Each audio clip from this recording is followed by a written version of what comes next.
ગુજરાत રાજ્ય મંત્રીમંડળના તાજેતરમાં થયેલા વિસ્તરણમાં કચ્છના અંજારના ધારાસભ્ય ત્રિકમભાઈ બીજલભાઈ છાંગાને સ્થાન મળતા કચ્છનું ગૌરવ વધ્યું છે। નવનિયુક્ત મંત્રી ત્રિકમ છાંગાને ઉચ્ચ અને ટેકનિકલ શિક્ષણ વિભાગની મહત્વપૂર્ણ જવાબદારી સોંપવામાં આવી છે।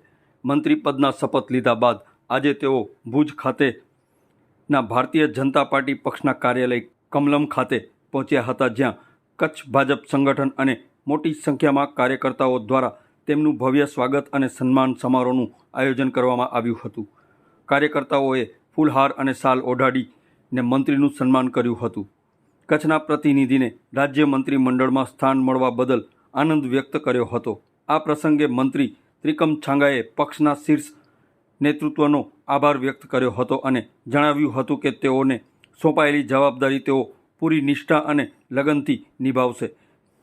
તેમણે ઉચ્ચ અને ટેકનિકલ શિક્ષણ ક્ષેત્રે કચ્છ અને ગુજરાતના વિકાસ માટે સતત પ્રયત્નશીલ રહેવાની ખાતરી આપી હતી। આ સ્વાગત સમારોહમાં જિલ્લા ભાજપ પ્રમુખ, મહામંત્રીઓ સહિત પક્ષના અગ્રણી નેતાઓ અને કાર્યકર્તાઓ ઉપસ્થિત રહ્યા હતા। મંત્રીના સ્વાગતથી કમલમ કાર્યાલય ખાતે ઉત્સાહનો માહોલ જોવા મળ્યો હતો। આ અંગે મંત્રી ઉચ્ચ અને ટેકનિકલ શિક્ષણ વિભાગના ત્રિકમ છાંગાએ મીડિયા સમક્ષ વાત કરી હતી।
સમગ્ર કચ્છની જનતા વતીથી રાષ્ટ્રના ગૌરવવંતા પ્રધાનમંત્રી આદરણીય મોદી સાહેબ, રાજ્યના લાડીલા મુખ્યમંત્રી આદરણીય ભૂપેન્દ્રભાઈ પટેલ સાહેબ, સમગ્ર ભારતીય જનતા પાર્ટીનું રાષ્ટ્રીય અને પ્રાદેશિક નેતૃત્વ, જિલ્લાના નેતૃત્વ અને ભારતીય જનતા પાર્ટીના સૌ કાર્યકર્તાઓનો હૃદયપૂર્વકનો આભાર વ્યક્ત કરું છું।